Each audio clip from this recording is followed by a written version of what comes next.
नमस्कार दोस्तों, आज के इस वीडियो में मैं आप सभी को मोक्षदा एकादशी की व्रत कथा सुनाऊंगी। हिंदू धर्म में एकादशी व्रत को सभी व्रतों में सर्वश्रेष्ठ माना गया है। मार्गशीर्ष माह के शुक्ल पक्ष की एकादशी को मोक्षदा एकादशी के नाम से जाना जाता है। पुराणों के अनुसार जो मोक्षदा एकादशी का व्रत कर श्री हरि का पूजन करता है, उस पर सदा भगवान विष्णु का आशीर्वाद बना रहता है। व्रती को कर्मों के बंधन से मुक्ति मिल जाती है और मृत्यु के पश्चात वह मोक्ष को प्राप्त कर लेता है। तो आइए सुनते हैं मोक्षदा एकादशी की पावन कथा।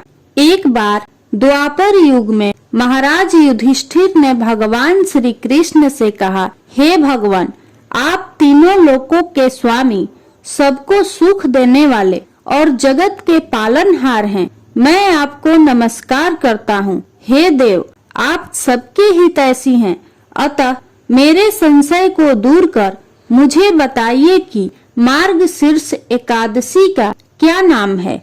उस दिन कौन से देवता का पूजन किया जाता है और उसकी क्या विधि है, कृपया मुझे बताएं। भक्त वत्सल भगवान श्री कृष्ण कहने लगे कि धर्मराज, तुमने बड़ा ही उत्तम प्रश्न किया है। इसके सुनने से तुम्हारा यश संसार में फैलेगा। मार्गशीर्ष शुक्ल पक्ष की एकादशी अनेक पापों को नष्ट करने वाली है। इसका नाम मोक्षदा एकादशी है। इस दिन दामोदर भगवान की धूप, दीप, नैवेद्य आदि से भक्ति पूर्वक पूजा करनी चाहिए। अब इस विषय में मैं एक पुराणों की कथा कहता हूँ। गोकुल नाम के नगर में वैखानस नामक राजा राज्य करता था।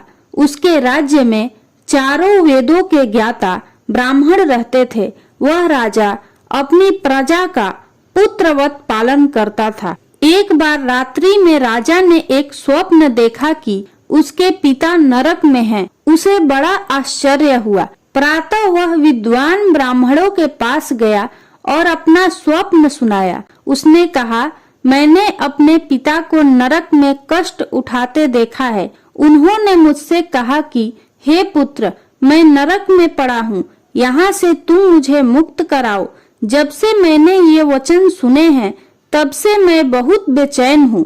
चित्त में बड़ी अशांति हो रही है। मुझे इस राज्य, धन, पुत्र, स्त्री, हाथी, घोड़े आदि में कुछ भी सुख प्रतीत नहीं होता। मैं क्या करूँ?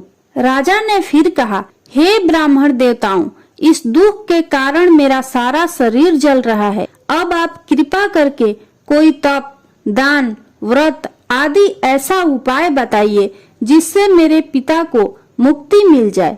उस पुत्र का जीवन व्यर्थ है जो अपने माता पिता का उद्धार न कर सके। एक उत्तम पुत्र जो अपने माता पिता तथा पूर्वजों का उद्धार करता है, वह 1000 मूर्ख पुत्रों से अच्छा है।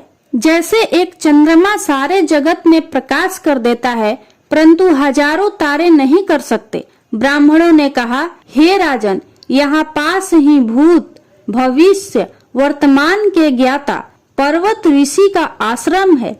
आपकी समस्या का हल वे जरूर करेंगे। ऐसा सुनकर राजा मुनि के आश्रम पर गया। उस आश्रम में अनेक शांत चित्त योगी और मुनि तपस्या कर रहे थे। उसी जगह पर्वत मुनि बैठे थे। राजा ने मुनि को साष्टांग दंडवत किया। मुनि ने राजा से कुशल मंगल पूछी। राजा ने कहा कि महाराज, आपकी कृपा से मेरे राज्य में सब कुशल है, लेकिन अकस्मात मेरे चित्त में अत्यंत अशांति होने लगी है। ऐसा सुनकर पर्वत मुनि ने आंखें बंद की और भूत विचारने लगे। फिर बोले, हे राजन, मैंने योग के बल से तुम्हारे पिता के कुकर्मों को जान लिया है।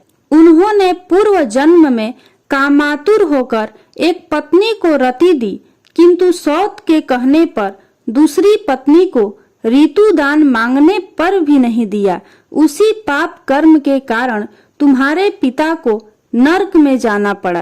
तब राजा ने कहा, हे मुनिवर, कृपा करके इसका कोई उपाय बताइए। मुनि बोले, हे राजन, आप मार्गशीर्ष एकादशी का उपवास करें और उस उपवास के पुण्य को अपने पिता को संकल्प कर दें। इसके प्रभाव से आपके पिता की अवश्य नरक से मुक्ति होगी। मुनि के ये वचन सुनकर राजा महल में आया और मुनि के कहे अनुसार कुटुंब सहित मोक्षदा एकादशी का व्रत किया और उपवास का पुण्य उसने पिता को अर्पण कर दिया। इसके प्रभाव से उसके पिता को मुक्ति मिल गई और स्वर्ग में जाते हुए वे पुत्र से कहने लगे, हे पुत्र, तेरा कल्याण हो। यह कहकर स्वर्ग चले गए। मार्गशीर्ष मास की शुक्ल पक्ष की मोक्षदा एकादशी का जो व्रत करते हैं उनके समस्त पाप नष्ट हो जाते हैं। इस व्रत से बढ़कर मोक्ष देने वाला और कोई व्रत नहीं है। इस कथा को पढ़ने या सुनने से वायपेय यज्ञ का फल मिलता है। यह व्रत मोक्ष देने वाला तथा चिंतामणि के समान सब कामनाएं पूर्ण करने वाला है। यदि आपको यह कथा अच्छी लगी हो तो कमेंट बॉक्स में ओम नमो नारायण जरूर लिखें। धन्यवाद।